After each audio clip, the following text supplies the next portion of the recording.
Assalamualaikum warahmatullahi wabarakatuh. Bismillahirrahmanirrahim. Alhamdulillahi rabbil alamin. Assalatu wassalamu ala asyrafil anbiya'i wal mursalin Sayyidina wa maulana Muhammadin wa ala alihi wa ashabihi wa man tabi'ahum bi ihsanin ila yaumiddin, amma ba'du.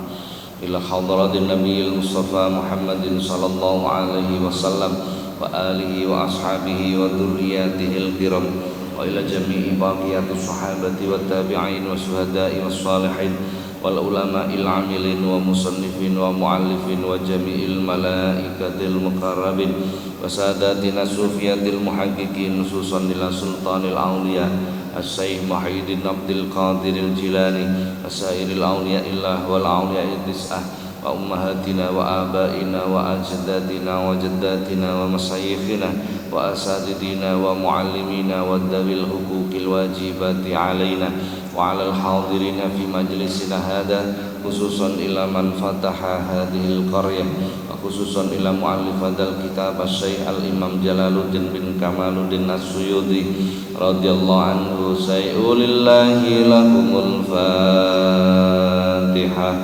A'udzu billahi minasy syaithanir rajim.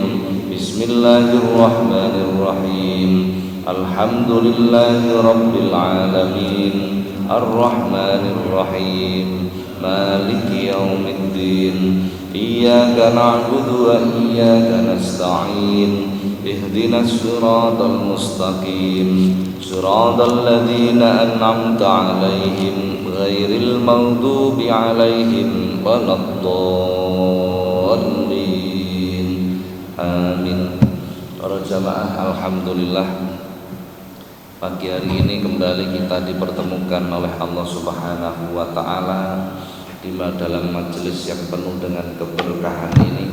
Mudah-mudahan apa yang kita laksanakan dicatat oleh Allah sebagai amal soleh. Amin Allahumma amin. Masih menerangkan fadilahnya sholat berjamaah. Hadis nomor 7. Bismillahirrahmanirrahim. Qala al-musannifu rahimahullah ta'ala wa nafa'ana Allah bihi wa bi'ulumihi wa 'ada 'alaina min barakatihi wa asrarihi fid dharain. Amin. Wa qala sallallahu alaihi wasallam lan dawuh Kanjeng Nabi sallallahu alaihi wasallam, man adrakal jama'ata, man utawi sapa wong iku adraka nemu sapa man al jama'ata ing jamaah arba'ina yauman 40 dino kataba maka nulis sapa Allah Gusti Allah lahu kedue man baro'atan ing lebaran minan nari saking geni neraka wa baro'atan minan nifaqi lan lebaran saking sifat munafik. Para jamaah, dalam hadis ini Rasulullah menyampaikan, barang siapa yang melakukan sholat berjamaah rutin selama 40 hari, maka Allah akan menetapkan bagi dirinya terbebas dari api neraka dan terbebas dari sifat munafik. Coba sholat jamaah rutin selama 40 hari. Ki rada angel iki. Subuh jamaah, zuhur jamaah, terus salat jamaah 5 waktu. Ini fadilahnya ternyata luar biasa. Nggih, luar biasa.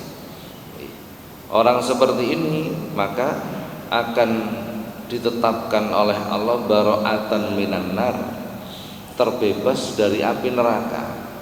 Berarti dosane di ngapura. Wa baro'atan minan nifaq, dan dicatat ditetapkan oleh Allah terlepas dari sifat munafik. Ini salah satu sifat yang mendominasi manusia, munafik itu. Nifaq atau munafik itu ketika tidak ada persamaan antara apa yang dohir dan yang batin. Itu namanya nifak. Ini sifat ini mendominasi manusia sebenarnya. Umum terjangkit penyakit namanya munafik ini. Munafik dalam pengertian sebenarnya, bukan pengertian wong-wong nek muni. Awake dhewe iki gak munafik, awake dhewe seneng duit. Bukan itu maksudnya. Kalimat itu justru salah itu. Kalimat itu justru salah. Jangan mestinya sering pireng kalimat niku nggih. Awake dhewe iki gak munafik, awake dhewe iki seneng duit. Apa makna kalimat itu? Awake dhewe gak munafik, awake dhewe iki seneng duit. Berarti wong sing gak seneng duit kategori orang munafik, ngoten nggih. Padahal cinta uang itu diharamkan. Hubbud dunya ra'su kulli khati'atin. Berarti orang yang melakukan ini kategori orang, coba bahaya enggak kalimat itu? Amat sangat bahaya. Amat sangat bahaya. Jadi orang yang tidak suka uang itu justru disebut orang munafik. Padahal kita diperintah tidak boleh cinta. Coba bayangkan. Berlawanan toh, amat sangat bahaya kalimat itu. Mbuh asale saka ngendi kalimat itu. Akhirnya bisa seperti itu. Para jamaah, munafik itu ketika tidak ada persamaan antara yang dohir dengan yang batin, itu sebutannya munafik. Sebutannya munafik. Contoh, sampean cerita neng konco, aku engko gak iso teko kerja bakti neng ndi, aku enek acara neng Sidoarjo. Tibake turu neng omah. Itu kan sudah tanda-tanda orang apa itu? Kadzab. Kadzab itu apa? Bohong. Lah bohong itu bagian dari munafik. Sesuatu yang tampak dengan yang tidak tampak tidak sah. Contoh malih, panjenengan sholat, dalam niat sholat disebut usolli sunnatat duha rakaataini lillahi ta'ala. Saya berniat sholat duha 2 rakaat karena Allah. Sholatnya karena Allah. Lisan kita mengatakan begitu, tetapi hati kecil kita mengatakan aku tak sholat duha supaya duitku akeh. Padha ora? Ndak sama. Ini sudah tanda-tanda munafik ini. Sudah tanda-tanda munafik. Banyak. Jadi ini salah satu sifat yang mendominasi. Mendominasi.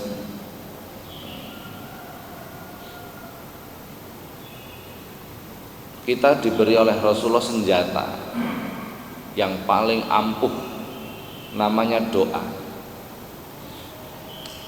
Dalam hadis Rasulullah menyatakan ad-du'a usilahul mu'min. Doa itu senjatanya orang, senjata kita itu sudah. Umat Rasulullah itu tidak diberi senjata uang, enggak. Tidak diberi senjata pinter, kecerdasan, enggak. Tidak diberi senjata berupa tubuh yang kuat, enggak. Ini harus kita pahami betul. Kalau orang-orang Yahudi, Bani Israel, dalam Al-Quran disebut alladzi an'amtu alaikum wa anni faddaltukum 'alal 'alamin. Jelas. Bangsa Israel itu oleh Allah diberikan nikmatan, dilebihkan dibandingkan bangsa yang lain. Quran memang bangsa yang dilebihkan, awake gede-gede, kuat-kuat, pinter-pinter, sing lanang ganteng-ganteng, sing wedok ayu-ayu, sugih-sugih. Itu nasnya begitu, Quran itu. Jadi wong Islam kok nyaingi kekuatannya karo wong Bani Israel dalam hal kekuatan, tidak mungkin menang. Tidak mungkin sudah. Nyaingi pinter, tidak mungkin menang. Nggak mungkin sudah. Quran kok. Nyaingi sugih, tidak mungkin menang. Wong mereka bisa menghalalkan segala cara. Lah kita dibatasi, gimana? Tidak mungkin bisa menang. Qurannya sudah mengatakan begitu. Alladzi an'amtu 'alaikum wa anni faddaltukum 'alal 'alamin. Tapi kenapa umat Islam bisa menang? Karena punya senjata namanya doa. Dan ini mereka tahu kalau selama umat Islam itu masih meyakini doa, tetap tidak bisa kalah. Akhirnya ada upaya supaya wong Islam itu gak patek percaya donga. Lah terjadilah sekarang ini. Kula jenengan iku maca donga mung digawe pantes-pantesan. Nggih napa mboten? Nah, ini masalah besar ini sudah. Bilang ke sampean bar ngaji terus tak omongi. Para jamaah niki sing melu ngaji, engko buyar ngaji budal ning Jakarta. Tak sangoni donga karo tak sangoni ATM. Artine luwih ayem ndi? Ayo luwih ayem ndi? Lah, ini kan masalah besar sebenarnya. Tapi kita nggak pernah merasa itu sebuah masalah. Kayak gitu loh. Jadi ketika kita itu sudah nggak begitu yakin dengan senjata kita, maka rapuh kita itu sudah. Mosok ndonga tok ae cak gak adek kerja. Lah wis tambah ruwet nih. Akhirnya dibentur-benturkan, mosok ndonga tok ae gak adek kerja. Maksudnya itu ya kerja, ya ndonga gitu loh maksudnya. Ya seriuslah bekerja, tapi juga harus serius berdoa. Jangan dibuat asal. Pantes-pantes yang ndonga. Lah, ini kan repot nek bahasa pantes-pantes gitu. Ini. Jadi sifat nifak itu mendominasi umat Islam sehingga umat Islam menjadi rapuh. Menjadi rapuh. Mengko nek ana kancane niku luwe pinter, kemudian atine gak terima, apa namanya itu? Nek ana wong liya luwe pinter atine gak terima, apa namanya itu? Hasud. Nah, ya. Hasud itu bagian dari sifat munafik. Loh, kita itu kan bersaudara, orang muslim itu kan bersaudara. Kal jasadil wahid, seperti tubuh yang satu. Loh, kok bisa kemudian ada saudara kita itu mendapat tambahan kenikmatan atine loro? Lah kan berarti kita munafik itu. Kan begitu kan? Padahal orang munafik itu disebutkan dalam Al-Qur'an fi dzarkil asfali minan nar, menjadi bahan bakunya neraka. Ya napa bahan baku, bahan bakarnya neraka. Nauzubillah min dzalik. Dalam hadis yang lain Rasulullah menyampaikan, man sholla arba'ina yauman fil jama'ati yudriku takbiratal awwali takbiratal ula katabalahu bara'atun minan nari wa bara'atun minan nifaq. Barang siapa yang sholat 40 hari dalam keadaan berjamaah lan menangi takbiratul ihram, berarti tidak ketinggalan. Jadi melakukan sholat jamaah 40 hari dan menjumpai takbiratul ihramnya imam, berarti bukan makmum masbuk. Tidak ketinggalan. Kata balahu baro'atani, maka ditetapkan baginya dua kebebasan, baro'atun minan nar wa baro'atun minan nifaq, terlepas dari neraka dan terlepas dari sifat munafik. Ini hadis yang lain. Wa qala sallallahu alaihi wasallam, lan dawuh Kanjeng Nabi sallallahu alaihi wasallam, manutawi sapa wong iku salat sapa man al bardaini ing salat bardaini, salat adem loro. Barit itu dingin. Fil jamaati, yang dalam jamaah, dakhala moko manjing sapa man al jannata ing swarga bi ghairi hisabin, kelawan tanpa hisab. Barang siapa yang sholat pada waktu sholat dingin dua, sholat bardain itu subuh dan asar. subuh dan asar. Barang siapa melakukan sholat subuh dan asar berjamaah terus menerus, dakhalal jannah, akan masuk surga bighairi hisab, tanpa dihisab. Masuk kurang penak. Hisab itu perhitungan. Jadi ketika kita nanti bangkit dari alam barzah, dikumpulkan di mahsyar, antri, matahari sejengkal di atas kepala kita, antri untuk dihisab, dihitung, buku catatan amal dibuka, teraju ditegakkan. Apa teraju? Apa teraju? Nah, timbangan ditegakkan, ditakoni detail itu, mulai kita lahir sampai kita mati ditakoni. Kowe dikei mripat karo Gusti Allah kok gawe apa ae, mulai umur semene sampai meninggal ditanya itu namanya hisab. Hari paling berat itu, hari paling berat. Umpama jenengan disidang karo pengadilan telung dino, kesel ora kira-kira. Lah ini yang disidang itu selama hidup kita, mulai kita lahir sampai kita mati, kita gunakan untuk apa pemberian Allah itu dihitung satu persatu, detail, ngitungnya detail. Lah kok tibake ana wong iki buku catatan amale dibuka karo Gusti Allah disetop, tutupan meneh, disuruh nutup lagi. Ini ternyata orang ini melakukan sholat bardain secara berjamaah. Sholat subuh dan asar dilakukan berjamaah. Masya Allah. Jadi wong mati sok nek dikisap itu berat. Lho kok ana wong ora dikisap, itu luar biasa.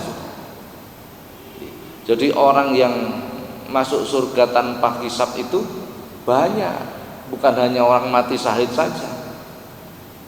Kalau orang mati syahid sudah jelas kan begitu kan, termasuk orang yang melakukan sholat jamaah subuh dan asar rutin secara berjamaah, ini bighairi hisab, tanpa dihisab.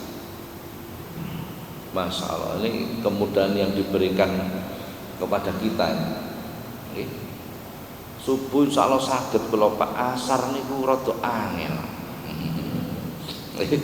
Kalau kita nggak bisa berjamaah di masjid, di musola, paling tidak dengan kawan kita sudah. Gak iso ya karo bojone. Nah, pun. Jadi ini tetap dihitung sholat berjamaah. Dihitung sholat berjamaah. Lah, suami saya itu sholat jamaah di masjid ya Pak, saya di rumah ndak boleh ke masjid, bagaimana? Mungkin bojone teko kongkon sembahyang meneh berjamaah dengan istrinya, boleh seperti itu, boleh itu dilakukan. Jadi sing lanang budal nang masjid, pamane sholat subuh, sing wedok masak neng omah, engko mulai ke masjid, bojone sampean kongkon ngimami subuh neng omah. Tapi ojo jam itu, ngono nggih. Ya tetap sik subuh ngoten nggih. Boleh, itu boleh dilakukan. Boleh. Berulang-ulang sholat, mengulang-ulang sholat itu boleh dilakukan. Para jamaah, sholat yang kita lakukan 2, 4, 3, 4, kan begitu kan? Awalnya sholat itu dilakukan cuma 2 rakaat sebelum Rasulullah Isra Mi'raj. Rasulullah melakukan sholat sebagaimana syariat zaman dahulu, syariatnya Nabi Ibrahim, itu cuma 2 rakaat, 2 rakaat pagi, 2 rakaat sore, cuma itu saja. Ini keterangan ini saya kutip dari kitab Al-Ghunyah karya Asy Abdul Qadir Al-Jilani. Sebelum Rasulullah Isra Mi'raj itu Rasulullah nek sholat pagi 2 rakaat, sore 2 rakaat. Sebelum-sebelumnya juga tidak ada sholat 3 rakaat, 4 rakaat, tidak ada, 2 rakaat. Yang mengawali sholat di pagi hari itu Nabi Adam. Yang mengawali subuh nih, yang mengawali. Kapan sholatnya? Ketika beliau diturunkan pertama kali ke dunia. Karena melakukan kesalahan kemudian diturunkan ke dunia, mancik neng bumi pertama kali, terus sholat 2 rakaat. Sholat di pagi hari ya, yang kemudian kita kenal sebagai sholat subuh.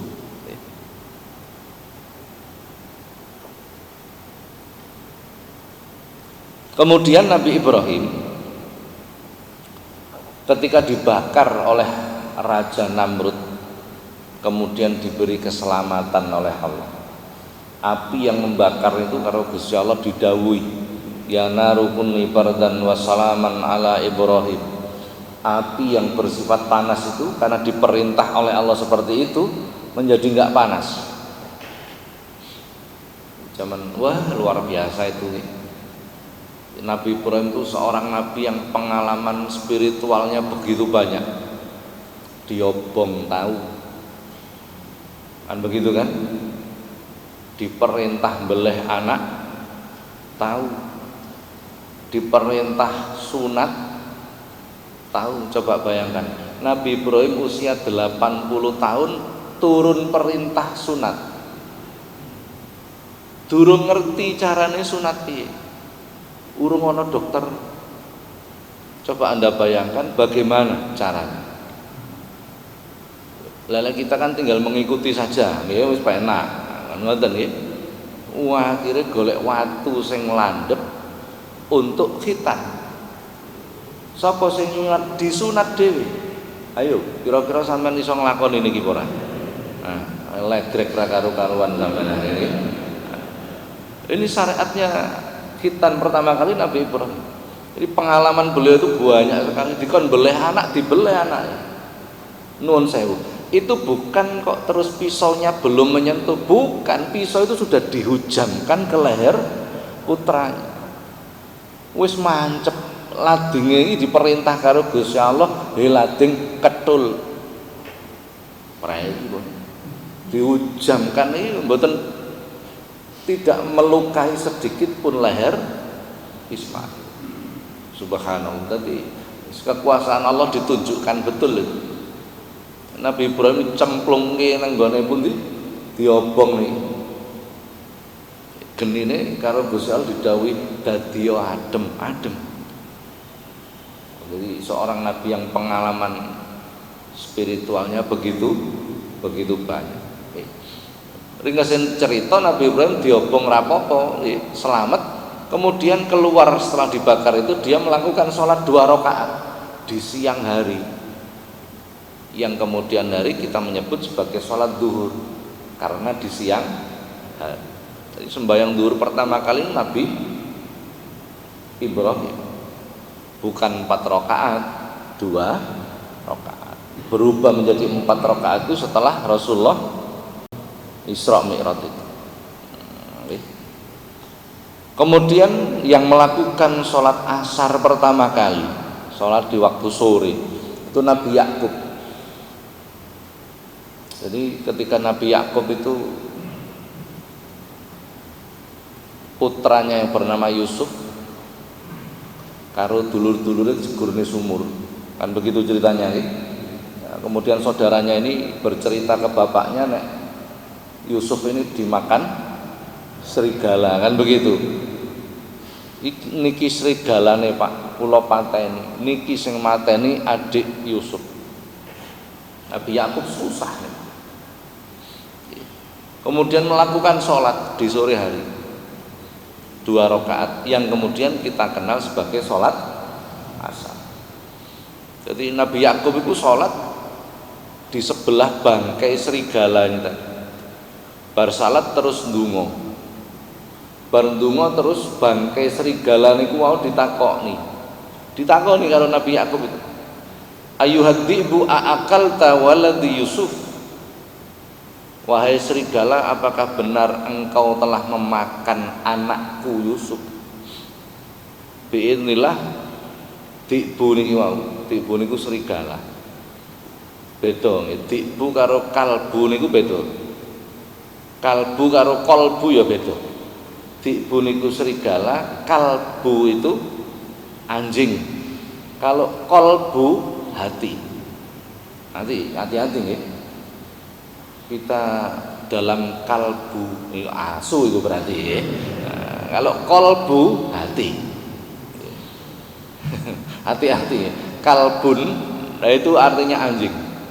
Nah, ya, ampun. Lebih inilah serigala ini tadi hidup.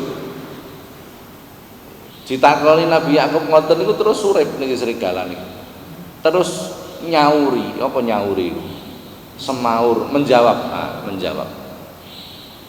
Nabi Ibrahim mboten ngoten, Nabi Yakub mboten ngoten. Kula niki dalam perjalanan. Serigala niki cerita ngoten. Kula niki dalam perjalanan menuju Mesir. Kalau Nabi Yakub ditakoni, "Lho, lha kowe enek acara apa nang Mesir?" Kula niki silaturahmi teng sederek kula Mesir, teng Mesir. Kaget Nabi Yakub niku. Loh, lah kowe asu ana acara silaturahmi bareng asu jam apa? Serigala ini kemudian cerita, kula niki diceritani bapak kula. Bapak kula diceritani bapake. Berarti mbahe serigala niki wae. Mbah kula niku nate pireng Nabi Ibrahim mengatakan. Coba bayangkan. Seekor serigala meriwayatkan sebuah hadis. Gimana? Aku diceritani bapakku, bapakku diceritani bapake. Bapakku pernah mendengarkan Nabi Ibrahim mengatakan, "Loh ini meriwayatkan hadis namanya." Kan begitu kalau kita mempelajari ilmu hadis kan begitu nggih. An Ibnu Abbas, dari sahabat Ibnu Abbas. Saya mendengar Ibnu Abbas mengatakan, aku mendengar Rasulullah berkata. Kan meriwayatkan hadis itu. Nah, saking penasarannya Nabi Yakub terus takon, "Loh, Nabi Ibrahim iku mbahku." Matur apa Nabi Ibrahim? Dawuhe Nabi Ibrahim, "Man zara akhon lillah kataballahu lahu alfa hasanah wa maha anhu alfa sayi'ah wa rafa'alahu alfa darajah." Barang siapa yang menziarahi saudaranya karena Allah, silaturahmi, kataballahu lahu, maka dicatat oleh Allah alfa hasanah, 1000 kebaikan. Wa maha anhu alfa sayi'ah, akan dihapus 1000 kejelekan. Wa rafa'alahu alfa darajah, dan akan diangkat 1000 derajat. Coba serigala begitu mendengar kalimat Nabi Ibrahim seperti ini melakukan. Saudaranya di Mesir itu jauh dikunjungi dalam rangka menjalankan dawuh Nabi Ibrahim. Asu silaturahmi, kok ana liyane asu gak gelem silaturahmi ku piye kira? Coba bayangkan lah ketika dalam perjalanan mengunjungi saudaranya ke Mesir ini, serigala ini dibunuh oleh saudara-saudaranya Nabi Yusuf. Jadi serigala ini mati dalam keadaan menjalankan silaturahmi, mati syahid. Lo coba kira-kira mlebu swarga apa ora niki serigala kan ngoten iki. Masyaallah. Tuh, ini yang pertama kali sholat asar Nabi Yakub. Yang pertama kali sholat maghrib itu adalah Nabi Daud. Nabi sinten?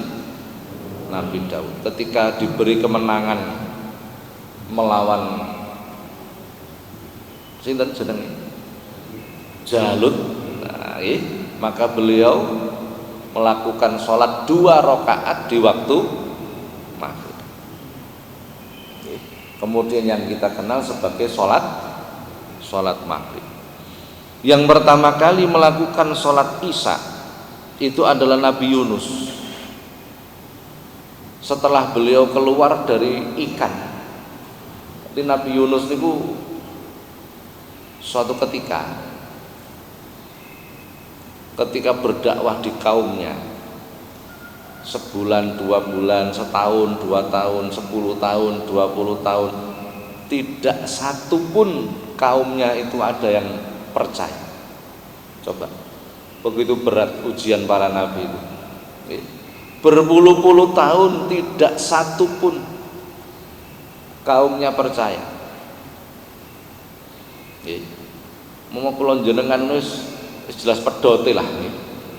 Saulan ajak-ajak wong salat ora ana sing gelem salat wis babak-babano mlebu neraka kabeh buah ngono kira-kira ngoten nggih. Sampai suatu ketika Nabi Yunus itu kepingin refreshing. Aku tak refreshing sih nang pulau Bali kira-kira ngono lah nggih. Ke tempat yang menyeberang lautan.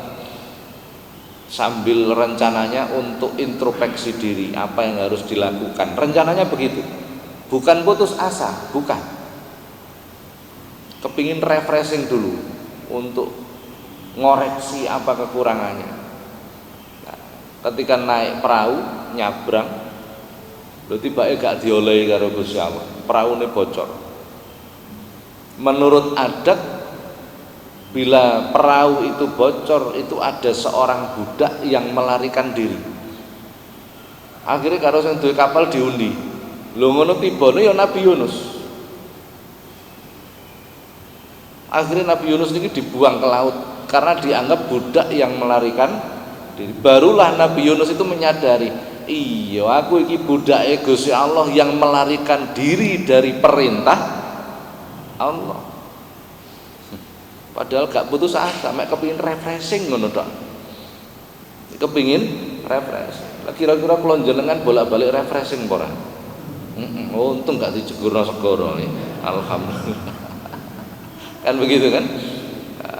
Mboten suwi langsung dimplok karo iwak. Iwak napa nih sing ngemplok nih? Iwak napa? Bandeng, gak kamot bandeng. Iwak nun. Iwak nun itu apa iwak nun?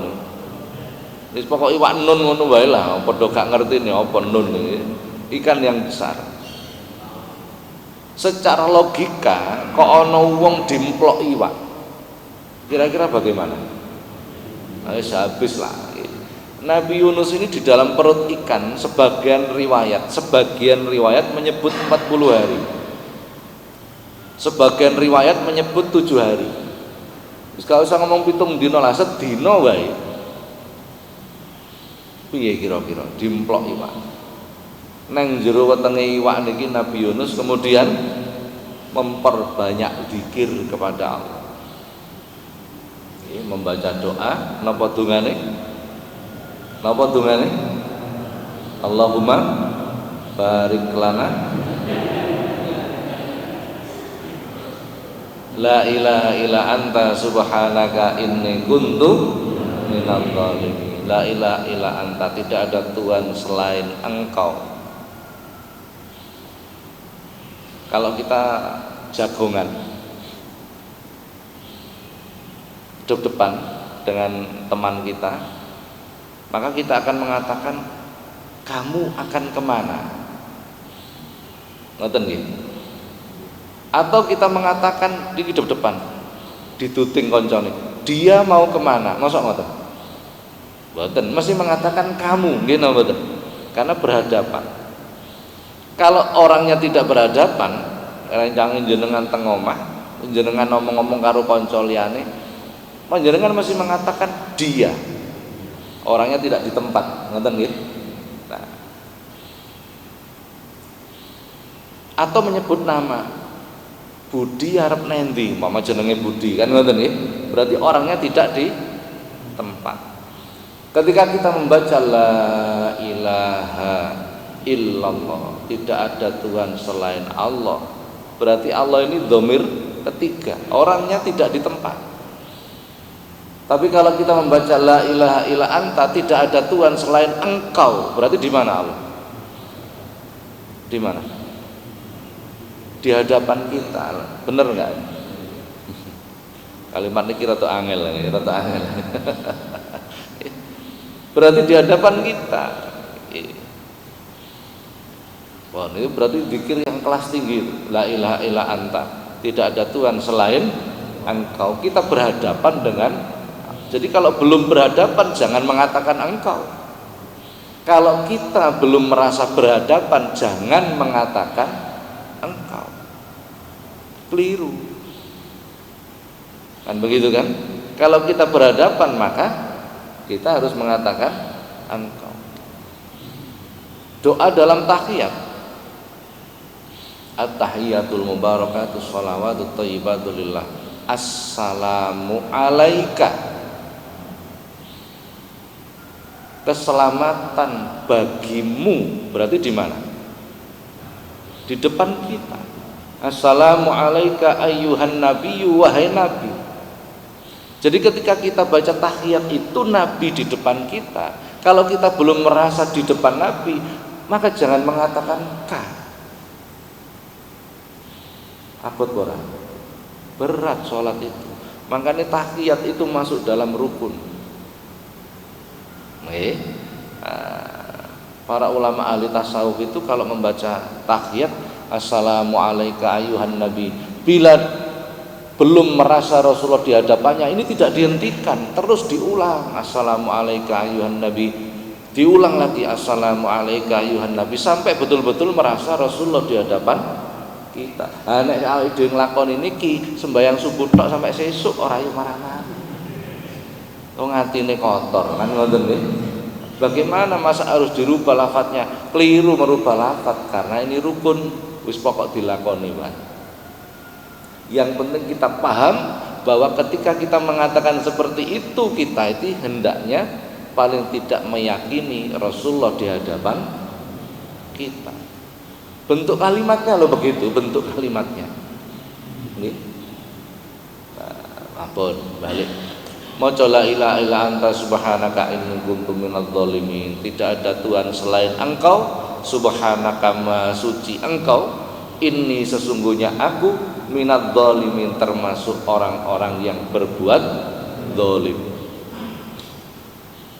Karena dianggap lari dari tugas untuk berdakwah tadi. Diwaca mboten leren-leren teng jerone iwak niku wau. Berarti yo gak mangan gak turu. Gitu. Berarti wong gak mangan gak turu itu durung karuan mati. Ya Nabi Yunus ini ceritane. Anggaplah kita mengikuti riwayat yang paling kecil 7 hari dalam ikan, orang mangan ra ngombe. Nang jerone iwak niku kira-kira padang apa peteng? Peteng dedet. Mengwiritan la ilaha illa anta subhanaka inni kuntu minadz dzalimin. Biidznillah dikeluarkan dari perut ikan. Maka kemudian beliau melakukan sholat 2 rakaat di malam hari yang kemudian kita kenal sebagai sholat isya. Ngoten nggih. Masyaallah. Para jamaah, jadi wong niku mati apa gak mati ora sebab mangan. Mbah Raden Sahid Sunan Kalijaga nunggoni tekene Sunan Bonang 2 tahun, gak mangan, gak ngombe, yo gak mati. Temenan ta niku lho, temenan niku. Kan sudah diceritakan percontohannya dalam Al-Qur'an. Percontohannya itu sudah diceritakan. Ashabul Kahfi pirang tahun niku? Ratusan tahun turu, gak mangan, gak ngombe. Lha berarti Ashabul Kahfi mboten salat, ya gak salat. Wong turu, ngelilir-ngelilir wis ganti tahun, ganti raja kan ngoten nggih. Ya gak mati. Allah menunjukkan kekuasaan. Lah, begini inilah umat Islam yang zaman sekarang wis gak patek percaya. Lah ini kan masalah ini nggih. Berarti kan sudah nggak terlalu percaya dengan kudroh irodai Gusti Allah. Berat ini, cara keimanan berat. Iku lak ceritane nabi-nabi zaman dhisik, Pak. Zaman saiki ya ora ono. Bila Allah kuasa zaman dulu, apakah Allah sekarang tidak kuasa? Kan begitu kan? Masya Allah dan lain sebagainya. Pun kita lanjutkan lagi. Faqala sallallahu alaihi wasallam lan dawuh Kanjeng Nabi sallallahu alaihi wasallam, man utawi sapa wong iku syahida nakseni sapa man salatal jamaati ing salat jamaah, kataba moko nyatet sapa Allah taala Gusti Allah taala lahu keduwe man zahiban wong kang budal warajian lan wong kang bali asara hasanatin ing 10 pira-pira kebagusan. Wa mahalan ngelebur sapa Allah anhu saking wong asara sayiatin ning 10 kealanan. Wa rafa'alan ngangkat sapa Allah lahu keduwe man asara darajatin ning 10 pira-pira derajat. Barang siapa yang melakukan sholat jamaah, maka Allah akan menetapkan baginya ketika berangkat 10 kebaikan, ketika pulang 10 kebaikan, dihapus 10 kejelekan, diangkat 10 derajat. Coba, jadi berangkat untuk sholat jamaah ini fadilahnya begitu, budal 10 kebaikan, pulang 10 kebaikan, dihapus 10 kejelekan, diangkat 10 kejelekan. Lah nek jamaah sedina ping 5 lha wis 50. Mangane kok ana wong Islam itu sepi ganjaran ya kebacut ngono wae. Berarti ra tau ngaji ngoten mawon. Di wong Islam ini tidak boleh kekurangan pahala karena begitu mudah untuk mendapatkan pahala. Kok ana wong muslim sepi teko ganjaran, ketara ora tau ngaji. Kan ngoten mawon nggih. Sehingga tidak tahu apa yang harus dilakukan. Ampun. Wa qala sallallahu alaihi wasallam lan dawuh Kanjeng Nabi sallallahu alaihi wasallam, la sholata ora ana salat iku sampurna li jaril masjid keduwe wong kang tetanggan masjid illa fil masjidi kejaba ing dalem masjid. Hadis niki nek maca terjemahan jenengan wis akeh klirune niki. Kula waca terjemah bebas. La sholata tidaklah sholat lijaril masjid bagi tetangga masjid illa fil masjid kecuali di dalam masjid. Berarti wong sing bertetangga dengan masjid itu kalau sholat di rumah tidak sah. Itu terjemah bebas. Salah itu. Salah.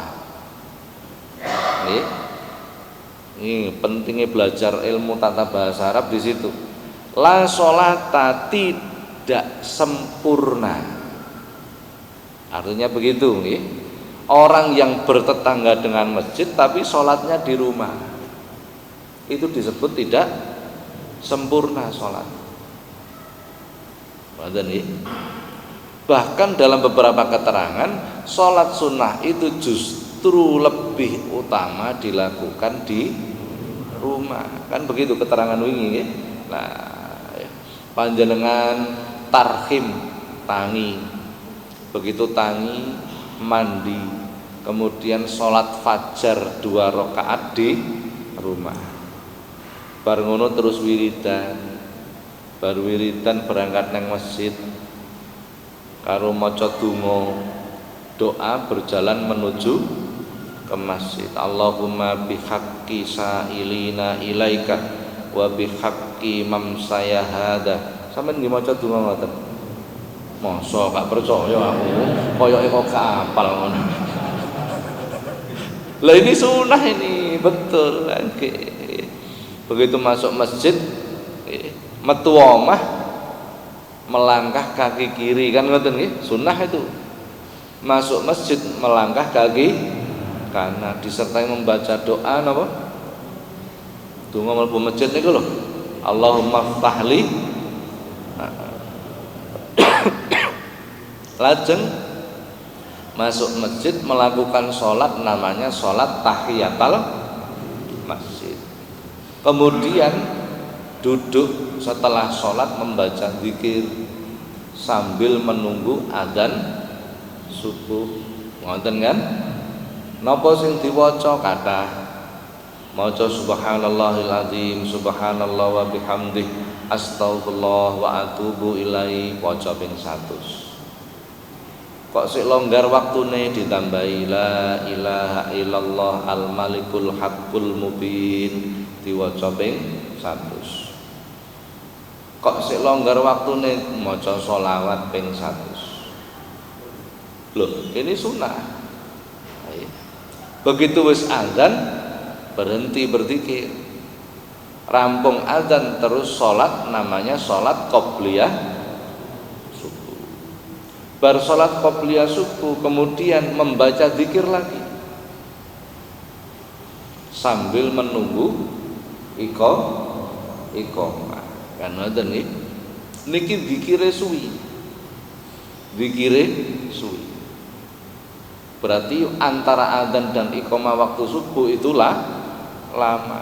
Sampe nek tau neng Madinah neng Mekah mesti suwi. Bar adzan subuh ngenteni iqamah iku kok berturu sik. Nggih mboten? Nggih mesti lama. Karena memang itu waktu-waktu yang ijabah. Engko bar salat subuh berzikir sampai matahari terbit. Ngoten sunahe. Nek kula jenengan kan korup. Nah, jadi ya titik ngoten tok, tapi bayaran njaluk akeh. Masyaallah. Jadi yang dimaksud dalam hadis ini la sholata li jaril masjid illa fil masjid, tidak sempurna wong tetanggan karo masjid tapi salate nang omah. Sing dimaksud itu salat fardu, bukan salat sunnah, salat fardu. Nggih. Tetanggan karo masjid, bertetangga dengan masjid itu radius 40 rumah. Radius 40 rumah. Maka sebaiknya melakukan sholat fardu di masjid. Ngoten nggih. Dadi niki sing dimaksud datang hadis niki wae. Ampun. Wa qala sallallahu alaihi wasallam lan dawuh Kanjeng Nabi sallallahu alaihi wasallam. Sholatul jamaati utawi sholat jamaah iku rahmatun rahmat. Wa hiya utawi sholat jamaah iku khairun luweh bagus minad dunya katimbang dunya wa ma fiha lan apa-apa kang tetep ing dalem dunya. Wal jamaatu utawi jamaah iku rahmatun rahmat wal furqatu utawi pisah-pisah iku adzabun siksa. Masyaallah. Dalam hadis ini Rasulullah menyampaikan sholat jamaah itu rahmat. Rahmat itu kasih sayang Allah, pemberian Allah. Wa hiya khairum minad dunya wa ma fiha. Dan sholat jamaah itu lebih utama daripada dunia dan seisinya. Hadis seperti ini banyak redaksinya. Ada hadis yang lain, raka'atal fajri khairum minad dunya wa ma fiha. 2 rakaat fajar itu lebih baik daripada dunia, dan ini sering dipromosikan oleh kawan-kawan ini. Akhirnya melakukan sholat sunnah fajar. Sholat sunnah fajar itu di rumah seperti tadi. Kok waktu wis mepet, selak kedisian dan akhirnya berangkat ke masjid. Ora kober sholat fajar di rumah. Budal yang masjid teko masjid wis mari adzan, akhirnya sholat qobliyah subuh. Maka sholat qobliyah subuhnya itu juga dianggap sekaligus sholat fajar, dianggap. Ngoten nggih. Wah, wis kadung mepet-mepet budal nang masjid, begitu mlebu masjid iqamah, ndak usah sholat sunnah, cukup digantikan dengan al-baqiyatus sholihat. Ini menggantikan sholat fajar, sholat tahiyatul masjid, dan sholat qobliyah. Menggantikan, pahalanya sama. Nopo al-baqiyatus sholihat itu membaca subhanallah alhamdulillah wala ilaha illallah allahu akbar dibaca 3 kali atau 4 kali. Ngoten carane. Sunnah ini. Ada kitabnya namanya Bidayatul Hidayah. Durung ngaji kono ngaji niki mawon sih, ngoten nggih. Jadi caranya begitu. Nggih, jadi caranya seperti itu. Apa? Nggih. Salat berjamaah itu pun disebut oleh Rasulullah khairum minad dunya wa ma fiha. Lebih baik daripada dunia beserta isinya. Berarti nemen rugine wong sing ora jamaah. Lebih baik daripada dunia beserta isinya. Sampeyan duwe tanah neng Surabaya ombone 10 hektar, neng kiwa tengene mer. Kategori konglomerat apa ora lho. Wong sugih. Tapi tetap kalah karo salat jamaah. Tetep wong salat jamaah niku khairum minad dunya wa ma fiha. Lebih utama daripada dunia beserta isinya. Wong ahli jamaah itu jelas konglomerat berarti. Jelas di hadapan Allah seperti itu. Senajan toh dalam pandangan manusia mungkin melarat. Ya kita ganjarane niku kula tempil teng donya sak cuwil mboten oleh ta Pak. Kula niki cek rada sugih titik mamane. Allah lebih tahu tentang kepentingan kita dan kebutuhan kita. Jadi ojo sok ngatur Gusti Allah. Ojo sok ngatur Gusti Allah, lebih tahu tentang kita, apa yang terbaik bagi kita. Ini dalam hadis qudsi itu yaqulullah azza wajal abdi ati'ni fima amartuka wa la tu'allimni bima yuslihuka. Wahai hambaku, manuto perintahku, wis manut wae. Wala tu'allimni bima yuslihuka, jangan mengajariku, kata Allah, apa yang terbaik bagi kalian. Karena berdoa jangan sampai kita itu seolah-olah ngatur Gusti Allah. Itu dilarang. Ya Allah Gusti, benjing niku wae cicilan mobil. Niki nek mboten jenengan paringi yok napa nasib kula, mboten karu-karuan. Sampeyan niki njaluk apa maksa kira-kira? Umpama coba seandainya kita posisikan kita di posisi Tuhan, seandainya, oh yo nggak kena, tapi seandainya, kira-kira perasaan kita bagaimana? Loh, awakmu luwaya kredit mobil lu gak kondo aku, wayah bayar kok kondo aku, nggih mboten kira-kira, kan begitu logikanya. Itulah saelek-eleke wong nggih. Wayah tuku gak kondo-kondo, wayah bayar njaluk lho kok cek enak men, lah awakmu iki sapa kan ngono kira-kira. Ini kira-kira. Ini gambaran. Maka Allah pun sudah menjelaskan gitu. Ati'ni fima amartuka, manuta perintahku. Wis aja kakean model, manuta wae. Aja kakean takon, manuta wae. Wala tu'allimni bima yuslihuka, jangan mengajariku apa yang terbaik bagi kalian. Masa apun. Wal jama'atu rahmatun wal furqatu adzabun. Berjamaah itu adalah rahmat. Berjamaah itu berkelompok. Bukan sholat jamaah maksudnya, berorganisasi, berkomunitas. Itu adalah sebuah rahmat. Wal furqatu adzabun, sedangkan bersendiri-sendirian, berpecah-pecah, itu adalah adab dari Allah. Ini dalam Al-Quran itu disebut wa'tasimu bihablillahi jami'aw wala tafarraqu, berpegang teguhlah dengan tali agama Allah jami'an, secara berjamaah, secara berkoloni, berkelompok. Rasulullah itu tidak suka ketika melihat umatnya sendiri-sendiri, karena itu menunjukkan sifat ego, sifat egosentris.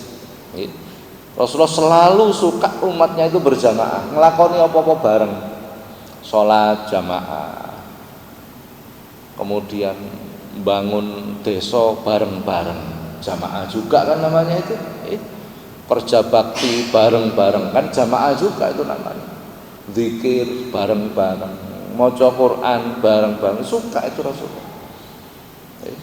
Kenapa? Ketika kita berjamaah itu kita bisa saling silaturahmi, bisa saling mengingatkan dan lain sebagainya. Pun para jamaah sampai mriki terus kepadangan ini. Monggo barangkali ada pertanyaan dipersilahkan. Insya Allah pertemuan selanjutnya kita sudah masuk bulan Ramadan. Nggih, monggo Bapak.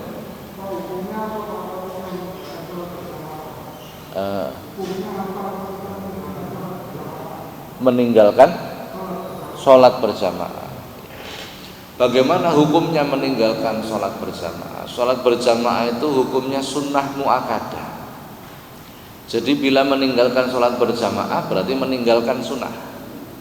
Maka dia tidak berdosa tetapi tidak mendapatkan lipatan pahala. Itu hukumnya. Jadi tetap hukumnya sholat jamaah itu sunnah. Yang sholat jamaah wajib itu sholat Jumat. Wajib itu, tidak boleh sholat Jumat dilakukan sendirian. Makanya bagi imam yang ngimami sholat Jumat itu wajib berniat menjadi imam. Selain itu, kok ono imam ngimami sholat subuh, duhur, asar, maghrib, isya, imamnya tidak wajib berniat menjadi imam, tetapi sunnah. Sholli fardhu subhi raka'ataini mustaqbilal qiblati lillahi ta'ala. Kalau dia menjadi imam boleh tidak menyebut imaman. Boleh. Bagi makmum wajib menyebut makmuman. Sholat apapun, sholat apapun. Jadi hukumnya boleh tidak berdosa, tetapi tidak mendapatkan lipatan pahala. Ada yang lain mungkin?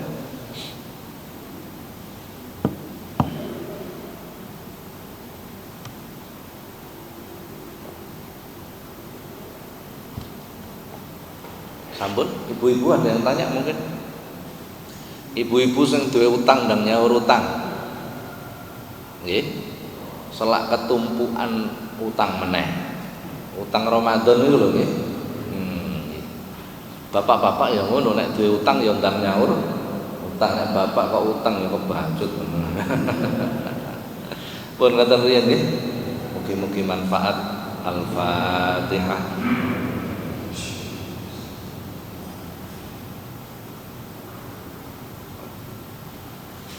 Assalamualaikum warahmatullahi wabarakatuh.